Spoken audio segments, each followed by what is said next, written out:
ઝાલોદ તાલુકાના વસ્તી મુકામે 14 ગામોના ખેડૂતો દ્વારા ભારતમાળા હાઈવેનું કામ રોકાવ્યું. આજ તારીખ 3/12/2024 મંગળવારના રોજ બપોરે 2 કલાકે મળતી માહિતી મુજબ ખેડૂતો દ્વારા 28 નવેમ્બરથી 2 ડિસેમ્બર સુધીનું તંત્રને અલ્ટિમેટ આપવામાં આવ્યું હતું.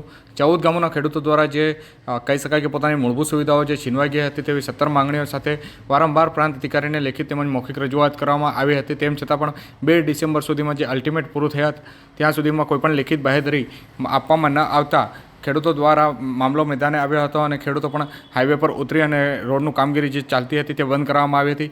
વહીવટીતંત્ર અને પોલીસ તંત્ર દ્વારા જે મામલો થાળે પાડવામાં આવ્યો હતો, વહીવટીતંત્રના અધિકારી દ્વારા ખેડૂતોને 5 તારીખ એટલે કે ગુરુવાર સુધીનો સમય ફાળવવામાં આવ્યો છે. જો ગુરુવારે તમામ મૂળભૂત સુવિધાઓની લેખિતમાં બાહેધરી નહીં આપવામાં આવે તો ઉગ્ર આંદોલન કરવામાં આવશે તેવી ચીમકી ઉચ્ચારવામાં આવી છે. આ જો ગુરુવારે નિરાકરણ ન આવે તો હથિયારો સાથે પણ મેદાને ઉતરી જશું તેવું આદિવાસી સમાજના આગેવાન મુકેશ ડાંગી દ્વારા ચીમકી ઉચ્ચારવામાં આવી છે. માંગ છે જે સુવિધાઓ છે હાઈવેના કારણે રોકાઈ ગઈ છે, શું કહેશો આપ આંદોલનના હિસાબે? જે દિલ્હી મુંબઈ એક્સપ્રેસ હાઈવે જે તૈયાર થઈ રહ્યો છે એના જે 14 ગામોના જે નાના મોટા પ્રશ્નો છે એ 14 ગામોનો ઓલરેડી અમે સર્વે કરાવી દીધો છે અને આ 14 ગામોની જે પણ સુવિધાઓ આ લોકો માગી રહ્યા છે એ સુવિધાઓ પૂરી પાડવા માટે અમે વહીવટી તંત્ર આખું તૈયાર છે.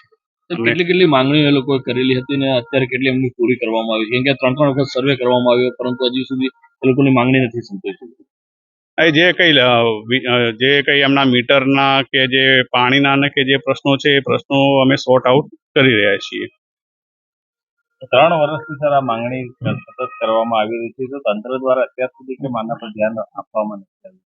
ધ્યાન તો તંત્ર દ્વારા આપવામાં જ આવી રહ્યું છે, પણ જે આ રસ્તાના અને જે પ્રશ્નો છે એ અમુક સમય પૂરા થતા હોય છે. આજે કામગીરી એમની માંગણી છે કોના તરફથી પૂરી કરવામાં આવશે? વહીવટી તંત્ર કરશે અથવા હાઈવે ઓથોરિટી? જે પણ જે ડિપાર્ટમેન્ટના અંતર્ગત આવે છે એ ડિપાર્ટમેન્ટ એ કરી રહ્યું છે એના પર. Okay, thank you. ઝાલોદ તાલુકાના 14 ગામોમાં દિલ્હી મુંબઈ કોરિડોર હાઈવેની જે કામગીરી ચાલુ કરવામાં આવી અને એ કામગીરીના કારણે જે અમારી મૂળભૂત સુવિધાઓ હતી એ અમારા ગરીબ આદિવાસીઓની મૂળભૂત સુવિધા છીનવાઈ જવાના કારણે અમે છેલ્લા 3 વર્ષથી આ લડાઈ લડતા જઈને આવ્યા.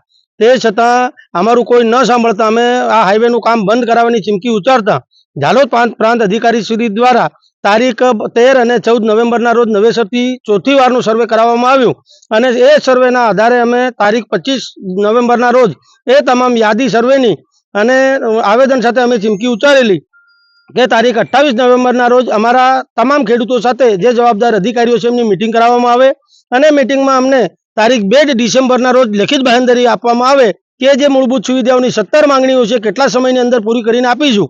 પરંતુ સરકાર અને તંત્ર અને ઓથોરિટી દ્વારા અમારી એક પણ વાત સાંભળવામાં ન આવતા અમે આ ઉચ્ચારેલ ચીમકી અંતર્ગત આજ રોજ તારીખ 3 ડિસેમ્બરના રોજ આ 14 ગામોમાં ચાલતું કોરિડોર હાઈવેનું કામ અમે બંધ કરાવેલ છે અને કામ બંધ કરાવ્યા પછી જે તમામ અધિકારીઓ અત્રે ઉપસ્થિત રહી અને એમને વચન આપેલ છે કે આવનાર ગુરુવારના રોજ તમામ જે જવાબદાર અધિકારીઓ છે એમની પ્રાંત અધિકારી શ્રીની અધ્યક્ષતામાં મિટિંગ કરવામાં આવશે અને એ મિટિંગમાં જે તમારી 17 માંગણીઓ છે એનું સોલ્યુશન લાવવામાં આવશે.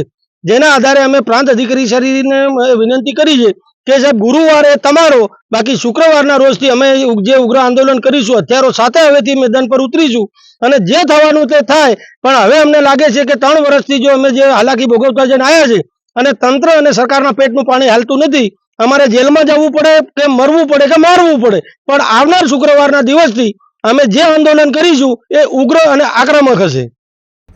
આજ રોજ ઝાલોદ તાલુકામાં જે 14 ગામમાં કોરિડોર રસ્તો પસાર થાય છે તે કામ બંધ કરાવી દેવામાં આવ્યું છે ખેડૂતો દ્વારા.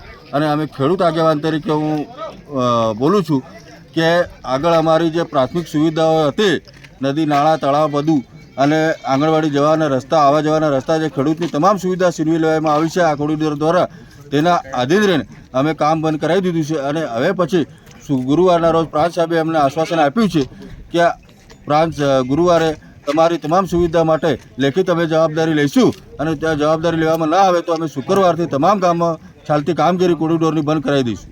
તમારું નામ? ડામોર મુકેશ.